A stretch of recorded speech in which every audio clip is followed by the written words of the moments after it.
Chers amis des Inipis, bonjour. Me voici à nouveau pour vous présenter cette deuxième vidéo dont le thème aujourd'hui sera de vous présenter les cérémonies Inipis d'une manière un petit peu plus détaillée que ce que je vous ai fait la dernière fois dans cette première capsule. Et je remercie toutes les personnes qui m'ont envoyé des questions, notamment petit coucou à Chantal, merci pour tes questions. Et je vais en profiter justement de cette vidéo pour vous répondre à ces questions parce qu'elles sont tout à fait à propos dans le thème d'aujourd'hui. Donc d'abord, qu'est-ce que la cérémonie Inipi? La cérémonie Inipi, dans le détail, Inipi, ça vient du Lakota, j'ai déjà dit dans la première capsule, ça veut dire purifié par l'eau. Mais c'est une cérémonie qu'on retrouve dans le monde entier qui s'appelle aussi Utasudation, chez nous, dans notre bon français. Si on reste un petit peu dans nos racines locales, on va retrouver les racines celtiques qui, eux, appellent cette cérémonie plutôt le chaudron. Après, on va retrouver dans différentes régions du monde, par exemple au Canada, cette cérémonie ça va s'appeler Matato. Et en Amérique centrale, notamment au Mexique et dans les parties latines de l'Amérique centrale, on va appeler cette cérémonie Temazcal. Voilà, en gros, par rapport à la définition. Maintenant, je vais vous expliquer un petit peu comment se passe la cérémonie. Alors pour ça, je vais faire un petit tour ici pour vous expliquer, pour vous montrer le lieu. Alors d'abord le lieu. Ici, j'enlève un petit peu du soleil parce que j'y vois rien du tout. Je me déplace un petit peu. Vous avez en arrière-fond la Utasudation. Avec ici devant, voilà, le centre des pierres, le centre du feu, où les pierres seront déposées. Et après, je vous expliquerai la suite. Donc, dans un premier temps, une fois qu'on s'est retrouvé ici sur le lieu, que je vous montre un petit peu ici, vous avez le lieu qui est magnifique à Cartigny. Donc, les gens sont venus avec, ils ont apporté leurs propres pierres. C'est-à-dire que dans ma façon de procéder, et chaque personne qui va verser l'eau sur les pierres, non pas sur les pieds, aura sa propre version, sa propre coloration de comment animer sa cérémonie Inipi ou sa Temazcal ou sa Utasudation.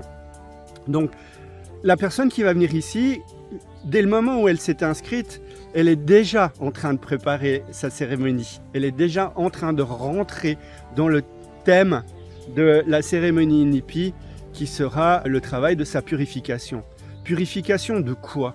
Purification du corps, purification de l'âme, purification de l'esprit. C'est un peu comme un sauna, sauf que le sauna va travailler sur le corps physique, le corps biologique, alors que dans la Utasudation, vue comme une cérémonie, ce sera plutôt un nettoyage du corps physique, bien évidemment, mais aussi un petit peu un nettoyage de l'esprit, une remise en circulation en énergétique, quelque part une reconnexion à son âme, tout en se reconnectant aux éléments, air, terre, eau, feu, aux élémentaux, à ses propres guides. Enfin, ça va très loin selon les croyances et les perceptions de chacun et de chacune. J'insiste pour dire que la cérémonie Inipi, telle que moi je la présente et je l'initie, n'est pas un rite, dogmatique, n'est pas un rythme qui appartient à aucun mode de croyance. C'est un rite, c'est un moment de communion avec la terre qui est libre par rapport aux croyances et au paradigme de chacune et de chacun. Ça, c'est important. Chacun vient avec ses croyances et repart avec ses croyances. Il n'y a pas de prêche à faire d'aucune sorte. Ici, on vient simplement pour se reconnecter à soi-même. Donc, sans forcément les influences, sans adopter, s'attacher aux influences de chacune, de chacun, et en tout cas pas de moi. Ça, c'est ma vision que je vous apporte aujourd'hui. Et donc, une fois que la personne s'est inscrite, elle va ensuite pouvoir venir ici, au lieu de rendez-vous. Voilà, je vais faire ça un petit peu comme ça, qu'on y voit un petit peu plus clair par rapport à la hutte. Voilà, c'est plus joli. Et la personne va venir avec sa propre pierre. Qu'est-ce que ça veut dire ça? C'est-à-dire que je me déplace un petit peu, je vais vous montrer un exemple de pierres qui peuvent être apportées. Voilà, ici vous avez quelques pierres qui sont en attente ici, qui ont été apportées par des participants. Des fois il y a quelques participants qui viennent avec plusieurs pierres, et des fois quand on en a trop, eh ben, on va mettre les pierres qui sont trop de côté. Mais en gros, la personne va venir avec une pierre qu'elle aura choisie, qu'elle aura trouvée dans la nature. Donc on va pouvoir utiliser quasi n'importe quelle pierre dans la hutte, sauf les pierres de granit. Alors après, la personne qui met l'eau sur les pierres, avant de mettre la pierre sur le feu, elle va sélectionner les pierres pour vérifier qu'il n'y ait pas une pierre de granit qui rentre sur le feu, qui se mette sur le feu, parce que ce sont des pierres qui sont potentiellement dangereuses, qui pourraient exploser avec la chaleur. Donc la personne qui met l'eau sur les pierres va vérifier que toutes les pierres, elles sont aptes à pouvoir rentrer dans la hutte. Donc on peut utiliser des pierres qui sont locales, des pierres qui sont dans la nature, des pierres de lave, ça c'est l'idéal parce que les pierres de lave, elles sont magnifiques, elles peuvent rentrer dans la hutte, elles peuvent être chauffées et travailler dans la cérémonie encore et encore tout au long de l'année. Elles s'usent quasi pas, elles se dégradent quasi pas, elles sont vraiment des alliés de la cérémonie Inipi, absolument magnifiques. Au niveau de la taille des pierres, donc les pierres, je vais vous en montrer quelques-unes qui ont été apportées par les personnes de la dernière cérémonie. Je me déplace un petit peu et je vais vous montrer ici quelques pierres qui ont été apportées. Voilà, j'espère que vous les verrez. Alors ici, vous avez des pierres qui sont sur le bas de l'écran, qui sont un petit peu petites pour rentrer dans la hutte. Et qu'est-ce qui définit la taille, petit ou grand? En fin de compte, c'est la fourche. Parce que le gardien du feu, lui, il va prendre les pierres une fois qu'elles auront été chauffées sur une fourche, et par rapport à sa fourche, il va les amener dans la hutte.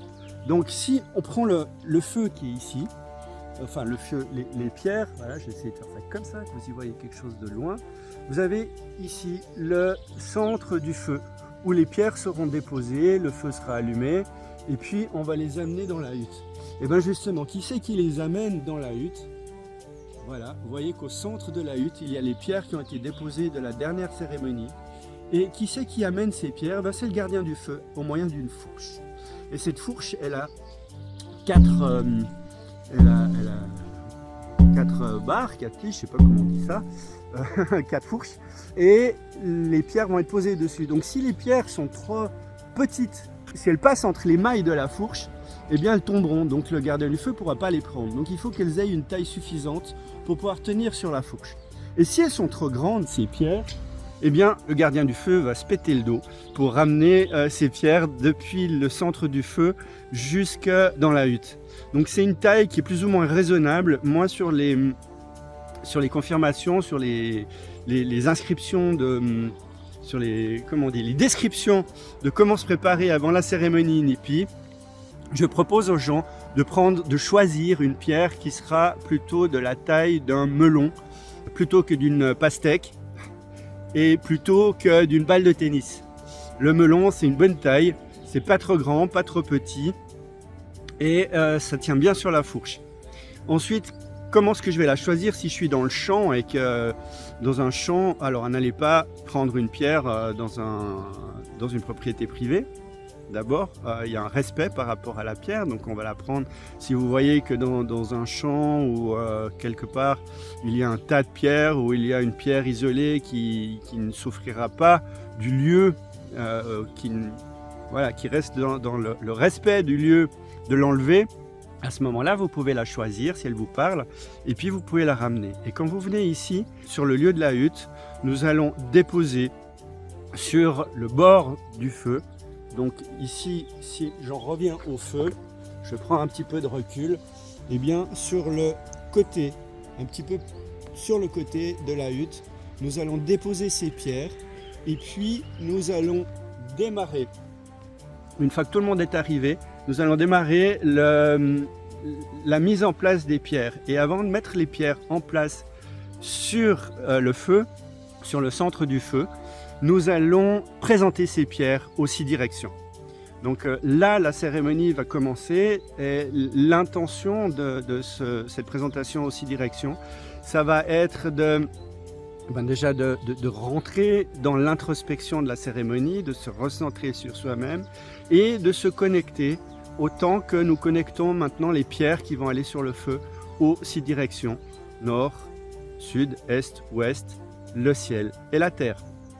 Parfois, j'aime bien mettre une 7e pierre pour reconnecter les êtres humains de cette planète, de toutes les couleurs de sang, de toutes les couleurs de peau. Enfin, toutes les couleurs de sang, c'est un peu con ce que je dis là. Hein, tout le monde a le sang rouge à preuve du contraire.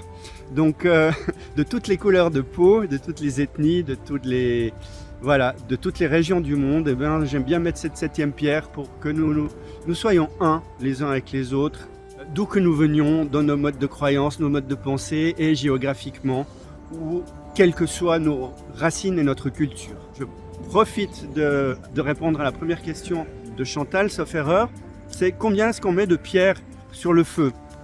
Donc ça va dépendre des cérémonies. Ici, moi, je propose une hutte qui s'appelle une hutte médecine.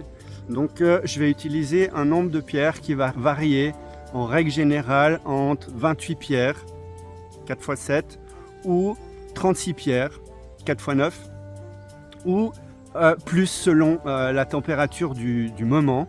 En hiver, quand il fait 0 degré, c'est pas la même chose qu'en été, quand il fait 30 degrés ou 40 degrés.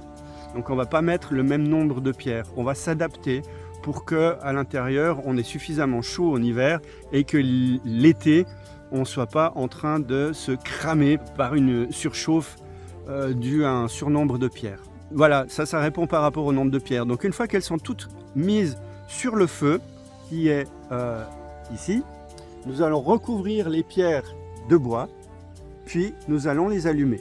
Une fois que les pierres sont allumées, eh bien, on va attendre 1h30 à peu près que ces pierres elles aient chauffé. Une fois que les pierres elles ont bien chauffé, qu'elles sont bien rouges au centre, eh bien, on va pouvoir se changer. Dans quelle tenue est-ce qu'on rentre dans la hutte? Alors, si j'en reviens à la cérémonie ancestrale selon les Lakota, d'abord les huttes, elles étaient séparées entre les hommes et les femmes. Il y avait des huttes d'hommes, il y avait des huttes de femmes. Ça, c'était déjà la première chose. Aujourd'hui, nous avons des huttes occidentales, nous avons des huttes avec des intentions thérapeutiques ou spirituelles ou autres, qui sont un peu différentes. Et dans la hutte que moi je propose, ce sont des huttes en règle générale mixtes. Donc à ce moment-là, dans la hutte mixte ici, on va s'habiller en habit de coton léger. Ça peut être un paréo, ça peut être un short en coton, ça peut être un slip ou une culotte en coton avec un soutien-gorge ou un t-shirt léger. Si possible, je dis bien toujours de coton pour éviter le synthétique. Parce que le synthétique ne sera pas agréable, il peut coller, il peut être gratté, et enfin voilà, il peut être dérangeant sur la peau, alors qu'en règle générale, le coton est plus neutre au contact avec la peau. Il y a des huttes qui parfois se font nues, mais ce n'est pas dans la cérémonie traditionnelle de se retrouver nu en groupe dans une hutte. Mais on va s'habiller très léger. Ensuite, on va rentrer avec nos habits légers. Dans la hutte, on peut prendre une serviette de bain avec. Ça peut être intéressant, soit pour s'asseoir dessus si le sol est trop dur. Bon, ici, dans cette hutte, c'est cadeau. On a la chance d'avoir une hutte qui est avec un sol qui est extrêmement doux. Il y a de l'herbe, il y a une terre qui est meuble. C'est absolument génial. On n'a pas besoin en dessous de mettre encore une serviette pour adoucir le sol sous nos fesses. Mais c'est possible. Et ce qui est intéressant, si on prend une serviette avec soi, c'est que si par hasard la température devenait un petit peu trop élevée à votre goût, vous pouvez toujours vous couvrir sous cette serviette. Ça vous permettra d'adoucir la température. Donc, une fois que les pierres elles sont chauffées au bout d'1h30 à peu près, on va pouvoir rentrer dans la hutte. Donc, le gardien du feu va passer de la sauge, la fumée de sauge à tous les participants. Donc tous les participants vont être saugés, comme on dit, sous la fumée de sauge. C'est une manière chamanique traditionnelle de purifier la personne, de la dégager déjà d'un certain nombre de toxines énergétiques qu'on pourrait appeler entités ou blocage énergétique, peu importe, purifier dans le mode de vision de purification chamanique le corps à la sauge. Et une fois que la personne elle a été saugée, comme on dit, elle va pouvoir rentrer dans la hutte. Et dans la hutte, Vous voyez que c'est un magnifique igloo. Alors ce que j'ai oublié de dire quand même, avant qu'on rentre dans la hutte, c'est qu'on ne va pas rentrer dans une hutte comme elle est là. Là vous voyez la hutte, c'est une structure en bois. Mais avant d'aller plus loin, quelle est la matière du bois qui est utilisée ici? Ça, j'y reviendrai une fois, je vous ferai une capsule sur comment fabriquer une cérémonie inipi. Comment elle est faite cette structure? Les Lakota appellent ça initi, avec un T. Initi, c'est la structure de l'inipi. C'est comme un igloo. Eh bien, c'est fait traditionnellement avec du bois de saule, parce que le saule contient de l'acide acétylsalicylique, qui contient une substance qui a été tirée de l'écorce de saule pour faire de l'aspirine. Et les propriétés de l'acide acétylsalicylique, ce sont des effets antalgiques, c'est-à-dire qu'il soulage les douleurs. Cet acide de l'aspirine, pour faire simple, lutte contre la fièvre, diminue les risques de formation de caillots sanguins dans les artères. Donc il y a plein d'effets positifs d'utiliser cette substance quand elle est diluée à très haute dilution comme elle est là sur le bois de saule. C'est-à-dire qu'une fois qu'on aura la vapeur dans l'eau, l'eau sur les pierres qui créera la vapeur, ces microparticules naturelles d'aspirine vont se retrouver dans l'atmosphère et calmer légèrement, soulager les différentes tensions de la personne. Donc ça, c'est l'intérêt d'utiliser du bois de saule.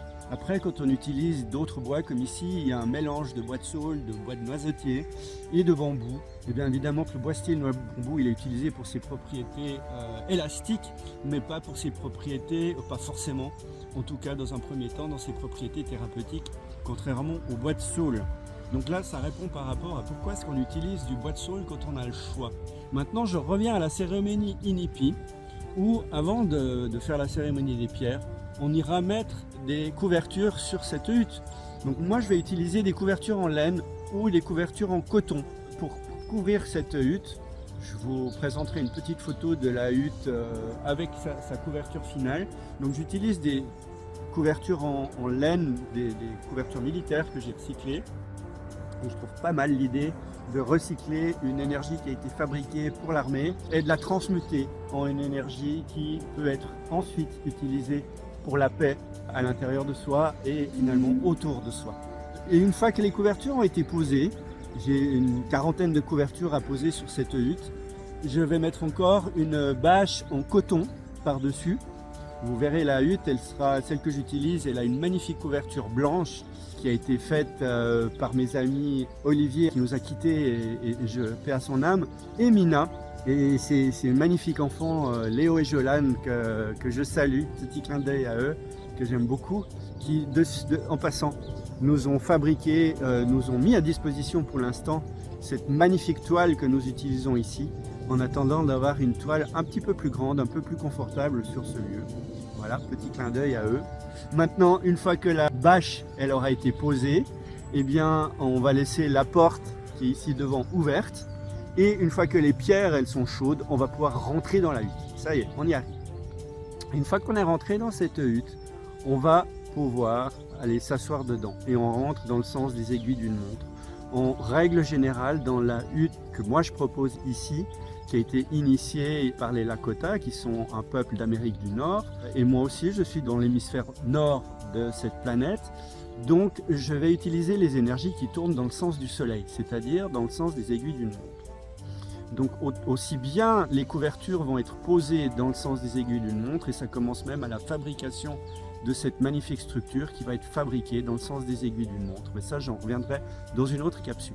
Et une fois qu'on est rentré dans la hutte, dans le sens des aiguilles d'une montre, c'est-à-dire qu'on va rentrer sur la gauche de la porte et on va tourner autour du centre. Si je me rapproche un petit peu, vous allez voir à l'intérieur de la hutte qu'il y a un centre avec les pierres. Pour l'instant, il y a des pierres parce que ce sont celles de la cérémonie d'avant, mais si on rentrait dans une nouvelle hutte, les pierres auraient été enlevées, il n'y aurait pas de pierres encore ici. Donc on rentre dans une hutte qui est à température ambiante. Ça, c'est la deuxième question de Chantal, merci. Donc on rentre dans une hutte de cette cérémonie avec une température qui est la température du moment. Donc voilà, ça peut être froid l'hiver et tempéré en été. On va tourner autour du centre des pierres Et on va aller s'asseoir dans la hutte jusqu'à ce que tous les participants soient rentrés dans la hutte. Et une fois que les participants sont rentrés dans la hutte, moi je suis rentré le premier, je suis sur la droite de la porte, eh bien le gardien du feu va faire rentrer les 7 premières pierres. Donc on va accueillir les 7 premières pierres, et une fois que les 7 premières pierres seront rentrées dans la hutte, nous allons pouvoir fermer la porte. Et à ce moment-là, une fois qu'on ferme la porte, on va se retrouver, si possible, dans le noir. Je dis bien si possible, donc si on est en plein jour, on va faire attention qu'il y ait eu le moins possible de fuite de lumière entre le sol ou les couvertures, pour qu'on soit vraiment le plus dans le noir possible dans cette cérémonie. On aura simplement le centre de la hutte avec les pierres qui sera éclairé par les pierres qui ont été rougies au feu. Donc c'est magnifique à voir, et quand on regarde les pierres à ce moment-là, on a l'impression qu'il y a plein de petits visages. Les Amérindiens appellent ça le peuple des pierres, the stone people. Donc à ce moment-là, la magie commence à se mettre en place. La magie, et je parlerai très souvent de magie dans cette cérémonie et autour de moi, j'aime beaucoup utiliser ce mot lorsqu'on est dans le cœur, parce que c'est l'âme qui agit. Et quand on est dans la magie, on nourrit son âme. Quand on rentre dans la profondeur de la cérémonie, tout comme dans la profondeur de la vie, qu'on est connecté au cœur, à ce moment-là, on est dans l'âme qui agit. Et dans cette cérémonie, eh ben, c'est ce qu'on va faire, on va se reconnecter à son âme, on va l'alléger, c'est ce qui s'appelle purifier, mais on pourrait dire l'alléger tout simplement. Et là, vous allez voir le monde des pierres qui va commencer à se révéler avec un petit peu d'imagination. Et à ce moment-là, moi, je vais faire la présentation des pierres aux 6 directions et rajouter un petit peu d'eau, une louche d'eau sur ces pierres rougies à chaque direction. Puis après, je vais faire un chant d'ouverture des 7 directions en langue Lakota, mais qui pourrait se faire aussi intuitivement dans la langue de l'âme, ou dans un langage de lumière, ou dans le langage qui est le vôtre. Et puis la température, elle va augmenter. Alors là, ça me permet de répondre à une autre question qui m'a été posée par rapport à la chaleur dans les huttes. Donc, quelle est la chaleur qu'il y a dans cette hutte? À la base, c'est une chaleur qui est de température ambiante. Et au fur et à mesure qu'on mettra des pierres dans la hutte, ça peut monter. Ça peut monter. En règle générale, je dirais que moi, j'essaye de ne pas dépasser dans plus ou moins les 60 degrés. Mais il y a certaines huttes, selon les verseurs d'eau, selon les intentions, quand ce sont des huttes de danse du soleil ou des huttes un peu plus dans le feu, dans le yang, un peu plus dans la force, c'est des huttes qui peuvent monter à 80 degrés. Mais dans ma perception, dans mon énergie du moment, j'essaye d'éviter ces chaleurs extrêmes, parce que dans les enseignements que j'ai reçus aussi, on m'a appris, j'ai adopté cette façon de faire qui me plaît bien, d'être plus doux avec le corps, de ne plus avancer en force, mais plus dans la douceur. Et voilà, ça me correspond mieux, mais ça c'est moi. Voilà, par rapport aux températures, je regarde mes notes en même temps, mais je crois que j'ai dit ce qu'il y avait à dire avec ça. Et quand, par rapport à ces 7 premières pierres qui ont été mises dans la hutte, 1, 2, 3 chants ont été faits, ou quand une personne elle a atteint ses limites, elle peut demander l'ouverture de la porte. Donc on va demander l'ouverture de la porte par un O mitakuye oyasin ou aho, ou bien ouvrez la porte. Voilà, selon les verseurs d'eau, ils vont donner le code le plus connu, je dirais, pour les personnes qui ont regardé les dessins animés, c'est Sésame, ouvre-toi. C'est une blague, mais voilà. Donc mitakuye oyasin, c'est le mot de passe que moi je vais utiliser ici, qui en traduction littérale veut dire « je me connecte et je salue, j'honore toutes mes relations, tout ce qui est ». Tout ce qui est, c'est-à-dire que moi je suis je suis connecté à la terre, je suis connecté aux éléments, je suis connecté à vous, à toi, à moi, aux animaux autour de moi, aux plantes, aux insectes, aux pierres, aux montagnes, aux arbres, aux oiseaux qui chantent. Je suis connecté à tout ça. Et tout ça réduit dans un seul mot, c'est mitakuye oyasin.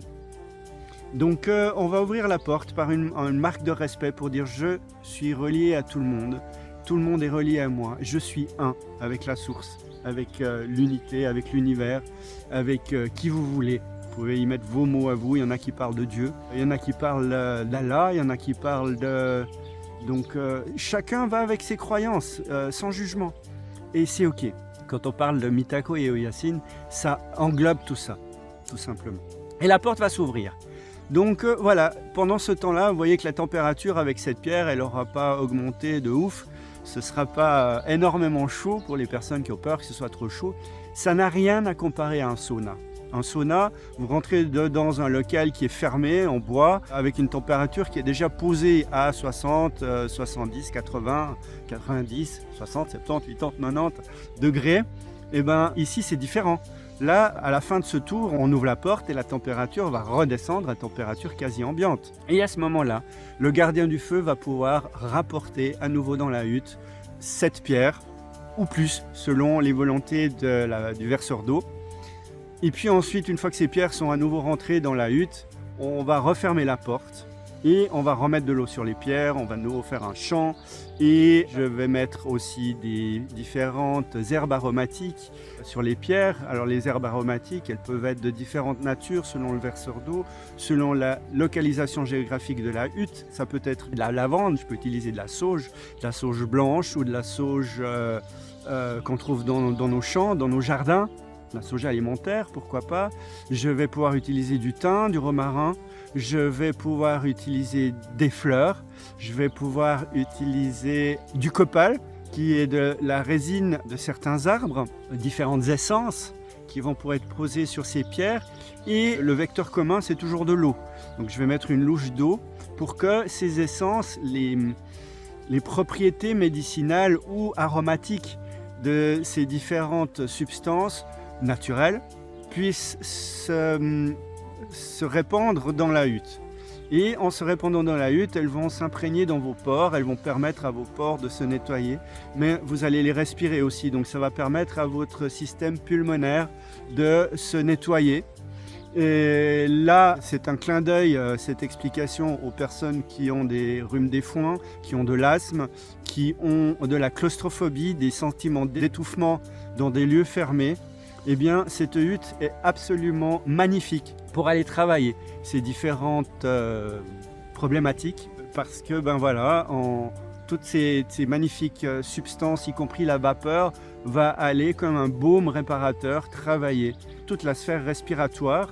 Et une fois que les poumons se sont nettoyés, ben, ces substances, elles vont passer à travers les alvéoles pulmonaires pour aller nettoyer l'intérieur de votre magnifique corps, pour aller nettoyer votre système sanguin, pour aller nettoyer vos lymphes, votre système lymphatique, tous vos organes, donc tout votre organisme au final. Bon, c'est en douceur, hein, je ne parle rien de médical, je ne me mets pas là en porte-à-faux avec aucun scientifique et spécialiste de la santé aujourd'hui. Je parle d'une cérémonie ancestrale, chamanique et pourquoi pas thérapeutique, mais c'est pas obligé, tout dépend de l'intention de la hutte et de la personne qui vient se poser dans cette hutte. Voilà, une fois qu'on a terminé le deuxième tour de cette cérémonie Inipi, on va rouvrir la porte. Donc l'ouverture de la porte, elle est initiée soit par le verseur d'eau, qui va décider que là c'est bon, maintenant on va pouvoir ouvrir la porte, ou soit c'est le participant dans la hutte qui va demander l'ouverture de la porte parce que ses limites, elles ont été atteintes. Donc moi, on m'a toujours appris, et là je reviens puisque c'est moi qui verse l'eau et qui vous explique cette cérémonie Inipi selon mes perceptions et les enseignements que moi j'ai reçus, et ça peut changer d'une personne à l'autre. Donc on m'a appris à avancer le plus lentement, ou le plus vite plutôt, que la personne qui va marcher le plus lentement dans cette hutte. Qu'est-ce que ça veut dire de marcher le plus vite que la personne qui marche le plus lentement? C'est-à-dire que je ne vais pas forcer une personne à rester dans le noir avec une porte fermée si ses limites elles ont été atteintes. Avant de rentrer dans la hutte, symboliquement, j'offre les clés de l'ouverture de la porte à chaque participant, participante, de manière à ce que quand cette personne elle a atteint ses limites, elle va demander l'ouverture de la porte par ouvrez la porte ou Mitako et Oyasin. Et à ce moment-là, si moi je fais un chant, je vais terminer ce chant et je vais avec le groupe demander l'ouverture de la porte. Et le gardien du feu ouvrira la porte à ce moment-là, et la température va baisser. La personne qui avait atteint ses limites, si elle avait le cœur qui bat, et à son cœur qui va pouvoir revenir à une pulsion normale, la température va pouvoir revenir à température initiale, et l'excès de chaleur pour cette personne, ou l'excès de travail, parce qu'en fin de compte, ce n'est pas... En fait, dans la hutte, ce n'est pas la performance par rapport à la chaleur. La chaleur et la vapeur, elle est là pour apprendre à la personne ou pour montrer à la personne où sont ses résistances. Si moi je suis dans de fortes résistances, de fortes tensions, parce que je suis en train de faire un travail intérieur, je suis contrarié, je suis en peine, je suis en stress, je suis en différents états physiques, émotionnels ou énergétiques en ce moment-là qui font que je suis dans une souffrance énergétique, dans des grosses résistances physiques, émotionnelles ou autres, eh bien je peux ressentir la chaleur comme rien ou comme une grosse souffrance. Il peut y avoir dans cette hutte une maman avec son bébé et le bébé peut dormir alors qu'à côté du bébé ou d'un enfant, il y a un adulte qui est en train de suer, de travailler, puis de souffrir, c'est dur pour moi, c'est trop chaud, alors que peut-être qu'il fait seulement 50 degrés dans cette hutte. Eh bien, vous voyez que là, à ce moment-là, pour l'enfant qui est dans l'innocence, qui est juste dans l'expérimentation de la cérémonie, il est là, il fait chaud, c'est ok, ça se passe bien. Alors que pour l'autre à côté, c'est pas ok, ça se passe pas bien, et maintenant ouvrez la porte. Donc voilà, on va pouvoir ouvrir la porte à ce moment-là, et puis on va laisser le corps se calmer. Puis à ce moment-là, une fois que tout le monde est ok, tout le monde a repris ses esprits, que tout le monde est prêt, on va remettre une série de pierres dans la hutte et on va refermer la porte. Et c'est reparti pour un troisième tour. Et dans certaines cérémonies, les tours ont une signification bien précise. Le premier tour, c'est le tour d'ouverture. C'est celui d'appel aux directions. C'est celui où on va mettre en route quelque part l'introspection dans la cérémonie Inipi, où on va aller regarder à l'intérieur de soi-même. C'est celui où symboliquement la hutte qui a été refermée et on se retrouve dans le noir, c'est comme si cette magnifique, je me recule un petit peu, cette magnifique coupole que vous avez là, cet igloo, c'est comme s'il rentrait dans Terre-Mère, qu'il devenait un avec cette planète. Et une fois qu'on est rentré dans cette planète, c'est comme si on allait s'asseoir au centre de Terre-Mère avec tous nos guides et tous les êtres de bonne volonté qui veulent nous aider à travailler cette cérémonie dans le monde de l'invisible. Donc voilà, ça c'est le premier tour. Le deuxième tour, c'est un tour qui, selon les cérémonies, peut être un tour de purification du corps, donc de nettoyage du corps, ou purification de l'âme, donc ce sera plus un tour de prière à ce moment-là. Donc ça peut être le deuxième ou le troisième tour, ou le troisième tour ou le deuxième tour, soit la prière, soit le corps. Puis vient le quatrième tour qui, donc une dernière fois, après le troisième tour, on va ouvrir la porte. On va amener les dernières pierres qui sont sur le feu qui est derrière moi. Donc derrière moi, il nous resterait encore avec le feu des pierres. Et ces dernières pierres qui sont sur le feu, on va aller les amener dans la hutte. Dans la cérémonie que moi j'ai appris, on va honorer toutes les pierres qui auront été mises dans le feu. On ne va pas en laisser une à l'extérieur parce qu'elles ont fait un travail magnifique, admirable, à pouvoir remonter à des centaines de degrés pour rougir et pour pouvoir faire notre travail dans la hutte. Donc les dernières pierres qui restent, on va les amener derrière moi, hop, je reviens, dans la hutte. Et puis on va fermer la porte une dernière fois. Et une fois que la porte est fermée, eh bien c'est le tour de remerciement. C'est le tour où on va se remercier soi-même d'avoir réussi les 4 tours, d'avoir pu faire cette cérémonie en 4 fois. Donc je termine en même temps de ce 4e tour mon explication par rapport aux personnes qui marchent lentement. Donc je vais aller au plus vite des personnes qui marchent le plus lentement possible. Ce qui fait que si une personne, dès le premier, le deuxième ou le 3e tour, elle n'en peut plus. Là, j'ai eu assez pour aujourd'hui, j'en peux plus. Eh bien, c'est pas une obligation bien sûr, mais je vais l'inviter à faire les 4 tours avec nous, avec les personnes dans la hutte. C'est comme si on est dans un train en route. Je vais inviter la personne à, si possible, ne pas sauter du train avant qu'on soit arrivé à la gare. Et de ce fait-là, même si au 2e, au 3e ou au 4e tour, de mettre cette pierre, ce soit trop pour elle, ou de mettre carrément encore des pierres, ce soit trop pour elle, eh bien j'en mettrai juste une toute petite symbolique. Je ferme la porte et je rouvre la porte. Et là, on a fait notre 2e tour. Et si c'est toujours trop pour elle, je peux remettre une petite pierre, refermer la porte, rouvrir la porte. On a fait le 3e tour. Et si c'est toujours trop pour elle, eh bien je remets une petite pierre, je ferme la porte, j'ouvre la porte et on arrive au 4e tour. Donc de cette manière-là, on peut faire 4 tours qui sont très très longs ou on peut faire des tours qui sont très très courts. Ça me permet de répondre à une autre des questions, c'est combien ça dure une cérémonie NIPI? Eh bien ça dure le temps que ça dure. Ça, quand on me demande, on me pose ce genre de questions, je dis c'est Indian time. Vous verrez que si vous avez l'occasion, la chance de faire des cérémonies dans des tribus ancestrales, partout dans le monde, la montre elle tombe. Et quand on donne rendez-vous, quand on parle d'heures, quand on parle de combien de temps, eh bien la réponse c'est un certain temps. C'est Indian time. Donc la hutte, si j'en reviens au temps linéaire, elle peut durer 2 heures, 1 heure et demie, vraiment c'est un minimum, mais elle pourrait durer 4 à 6 heures par exemple. Ce serait tout à fait possible, sauf que quand vous êtes dans la hutte, l'espace-temps il disparaît. En règle générale, je pense que moi ça fait 23 ans que je fais des huttes, bientôt 24, que j'ai été initié aux cérémonies NIPI. Et bien malgré tout, à chaque fois que je suis sorti de cette hutte, qu'elle ait duré 1 heure et demie ou qu'elle ait duré 4 heures, c'est plutôt rare chez moi, mais c'est eu arrivé, et ben les gens ils ont dit mais c'est incroyable, je ne me rendais pas compte que ça ait duré ce temps-là. Donc on ne se rend pas compte le temps que ça dure quand on est dedans. Le temps est juste pour chacun. Et voilà, on est arrivé au 4e tour, on est arrivé à la fin de cette cérémonie et à la vitesse de chacun, on a été aussi vite que la personne qui marchait le plus lentement dans ce groupe.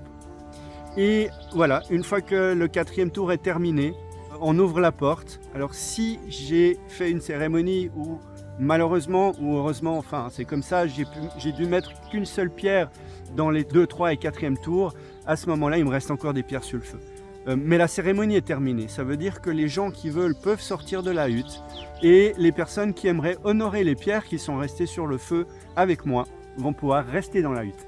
Et à ce moment-là, je vais proposer un 5e tour, mais ce 5e tour, il est optionnel et il est pour nous faire plaisir et pour honorer les pierres, mais absolument rien d'obligatoire, enfin rien n'est obligatoire de toute façon, mais il ne fait plus partie de la cérémonie NIPI officielle qui dure 4 tours. Et à ce moment-là, une fois que la cérémonie est terminée, les personnes vont pouvoir sortir de la hutte, ils vont pouvoir se sécher, se rafraîchir. Et puis là, je prends un petit peu de recul puisque la cérémonie est terminée. On va pouvoir sortir de la hutte, se changer, se rhabiller et partager un pique-nique autour de la hutte, autour du feu plutôt. Voilà, le feu qui serait ici, on pourrait se mettre autour, partager un pique-nique. Vous voyez qu'il y a des rondins qui ont été aménagés. Les personnes peuvent venir avec des chaises de jardin et puis ou s'asseoir par terre et on va partager notre pique-nique. Et quand il pleut, on a cette magnifique toile nomade ou berbère qui est là derrière qui nous permet de manger notre petit pique-nique, de nous changer au sec.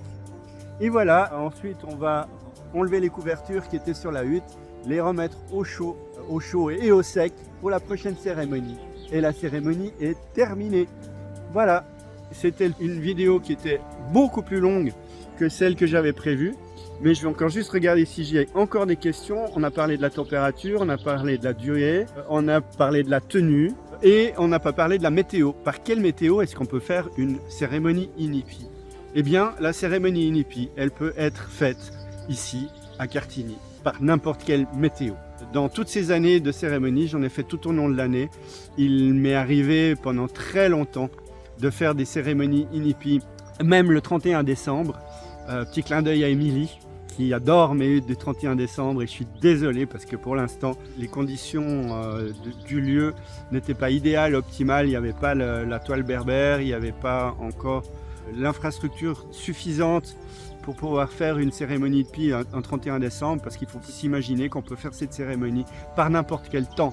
Même s'il y a un orage, on peut allumer le feu. C'est pas un orage ou une pluie qui va pouvoir nous faire éviter d'allumer le feu. Le feu, il est plus fort que les éléments.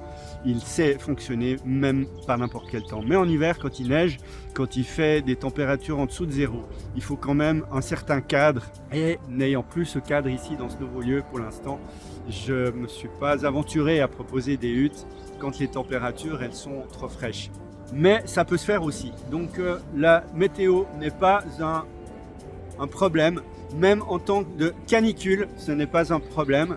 Parce que si c'est la canicule, de toute façon on ne va pas avoir 60 degrés ici, on n'est pas dans ces latitudes, mais on mettra moins de pierres tout simplement, et ça se passera aussi. Et puis avec un peu de chance, dans certaines huttes vous avez une rivière qui est à côté, vous avez un plan d'eau.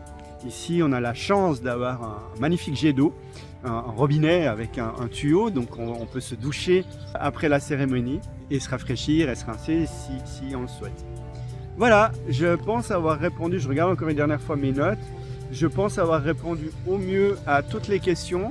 Si vous avez d'autres questions, n'hésitez pas à m'en parler, à me les écrire, à me donner vos commentaires dans les commentaires de YouTube. Ça me permettra de répondre à vos autres questions lors d'une prochaine capsule que je ferai, je l'espère, plus courte. Là, c'était un peu long parce que, ma foi, il fallait expliquer toute la cérémonie. Ça prend le temps que ça prend. J'ai essayé de vous apporter le plus de détails possible sans être ennuyeux. Vous me le direz si c'était suffisamment passionnant pour vous, si vous avez regardé jusqu'au bout, ou si vous avez ceux qui répondront pas, c'est ceux qui n'ont pas regardé jusqu'au bout. Mais merci d'avoir regardé jusqu'au bout que vous avez regardé. Et je ferai une capsule pour présenter la construction de la hutte une autre fois. Et selon les thèmes, selon vos questions, je continuerai d'autres capsules. C'est un grand plaisir pour moi de pouvoir vous faire cette présentation. Je vous souhaite une très belle journée. Si vous voulez en savoir plus sur les programmes des huttes, vous pouvez aller sur mon site inipis.ch. Et je vous embrasse et à la prochaine capsule. Au revoir.